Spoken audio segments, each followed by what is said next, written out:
Hello and welcome to the Basic Bee podcast. I'm your host and favorite SEO coach, Brittany Herzberg. First, before we get into the SEO things, which I've got a good show for you, but I want to do a book catch up because I started this last episode and I kind of feel like I need to bring you up to speed. So I finished The Rights of the Starling, which is a book 2 in a series, I believe. I don't know how many there's going to be in the series. It was so good. Okay, if you're a romantasy fan, definitely add. Book 1 is Shield of Sparrows, and then book 2 is The Rights of the Starling. Definitely add it. This is another one of those. Book 2 is possibly maybe even better than book 1, which is very hard to do, but highly recommend it. Add it. So I'm done with that one. And now I am on a book called A Web of Vows and Vengeance.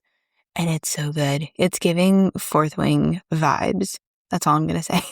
Because I honestly don't know too much yet, but I am hooked. I'm finding myself very excited to go back and finish whatever the chapter is for the day. So yeah, that's the book journey. Okay, on to SEO things. So as you saw with the title, Instagram, it didn't stop working for me. I honestly I didn't need it to. So this entire episode is inspired by a post that this week went pretty wild because I think it seems to be hitting home with people. So again, the hook was Instagram didn't stop working for me. I just stopped needing it to. I feel like every time I say that, I have to pause and just let it land. Instagram didn't stop working for me. I just stopped needing it to. And I want to talk about that more in depth here with you on the podcast because that's where so many of my clients are. I've either got those who are truly not getting anything for their efforts of posting on Instagram, or I've got those who have a large following, they're making sales, they're booking clients through the platform. They just don't want to. They want to have a less effortful type of marketing strategy working for them. So they get interested in SEO, they find me, and boom, magic happens. I myself fall into the second camp, minus the large following, at least as of the time of this recording. Here's a little bit more about my story with Instagram. So Instagram for me has always worked, and it still works for me because I have my profile optimized and my content optimized, which we can totally talk about. But not all that long ago, I decided to take some time off Instagram. It ended up being a full 1.5 year break from the gram. And I should clarify, I was on stories, but I was not posting to the feed. No carousels, no reels. Even though I actually genuinely enjoy them, I was just like, I need a break. So that's what I did. I took a break and it ended up being 18 months. My decision wasn't one based in burnout. I just wanted to do other things. You may be considering a break from Instagram and yours may very well be based in burnout and you just being like, I'm over it, I'm out of here. But mine, like I said, it was more of I want to F around and find out, what else do I have going on? What other ways can I pull people into my world? And I wanted to focus on those. And it was just me over here. So I did that. In 18 months away from the gram, I discovered that my profile could actually book me for speaking gigs without me posting. My stories could be a place for a vibe check without me being worried about a post for the day. And my DMs could actually make me money. Again, without me posting. But for this amazingness to happen, I had to start in the last place that you would think, over on my website. I had to optimize my website for SEO, make sure that was locked in. And websites for many of us are those things that we pay thousands for and continue to silently regret, side-eye, and actively avoid sending people to. I know it probably seems like a ridiculous starting point to go to your website when you're like, I'm jumping ship from Instagram. But here's what I discovered. People would find my website or my podcast blog posts, and then they would come over and chat with me on Instagram before deciding to work with me. Because yeah, they were doing that. So Instagram still played a very critical role in my lead gen process, in that workflow, but it stopped being the place that I needed to put pressure on to get leads in the door and stay top of mind with 18 posts a day.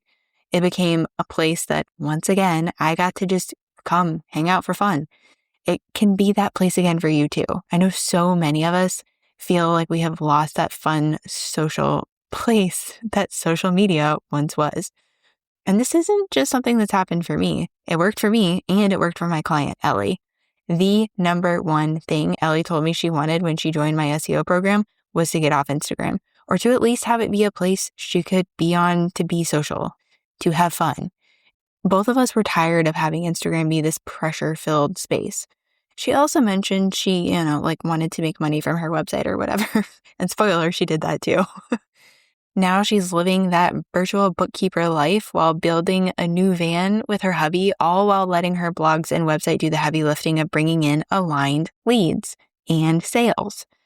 SEO success like this starts by you getting clear on your vision, your keywords, and getting a solid strategy plugged into your website. Funny enough, that's exactly what happens in my SEO sprint. If you're interested in joining a future sprint, by the by, but you don't want to wait 2 whole months, message me SEO Sprint. You can either use the link below to text the show. Just make sure that you include your email address as part of your message, or you can DM me on Instagram, Brittany_Herzberg. And I want you to message me because I have a super fun summer SEO sprint option for anyone who's like, I want help ASAP. The thing I want you to take away from this cute little shorty of a chat situation is this. Instagram is not the end-all be-all of marketing. It can be a great place for some, and maybe you find yourself in that group of people who has a large Instagram following. Your DMs are always overflowing with conversations, and you've got a funnel that works. That is amazing. And if you're wanting something else, you have other options, especially if you are feeling burned out, uninspired, drained, and just over it, especially on that platform. That's a major sign that you're ready for something different. Something like SEO that can be working for you in the background 24/7 while you're doing literally anything other than talking to the camera or trying to keep up with the latest dance trend. Something like SEO that actually compounds over time versus dying out after 36 hours. So as long as you have an idea of who you help and of your offers, you've got more than enough to get started with SEO. Instagram can be a place that's fun. It can be a place to be social. It can be also working for you alongside SEO. Like I mentioned at the top of this, I have my profile optimized for SEO so people can find me when they're searching on that search bar. That's part of what I walk my clients through. But we have to start with those 3 questions. Who do you help? How do you help them? Why you? Then get the right aligned effective keywords for you, build out your website SEO strategies, and then the rest becomes much easier. You can take that stuff, you can apply it to directory listings, to social media profiles, to any number of things, to podcast guesting opportunities. But you need to start with your website, and you need to start with those 3 questions. All right, come find me in the DMs. I love when you say hi. Tell me your favorite part of this episode, or you're welcome to even ask me an SEO question. I am always looking for questions that real people are asking so I can answer them here on the podcast. Until next time, remember, I'm cheering you on your SEO journey.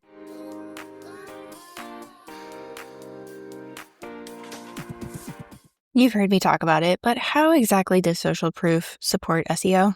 Well, your clients are kind of freaking brilliant because when they share what it's like to work with you or what they were able to achieve or accomplish with your help, they use words that other people are searching for.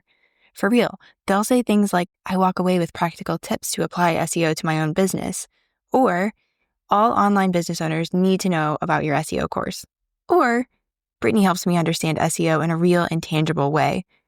You know what's coming next, right? I need your help to get the Basic Bee podcast reaching more of the right ear holes. When you follow, rate, review, and share the show, that helps me help more entrepreneurs discover and lean into the magic of SEO.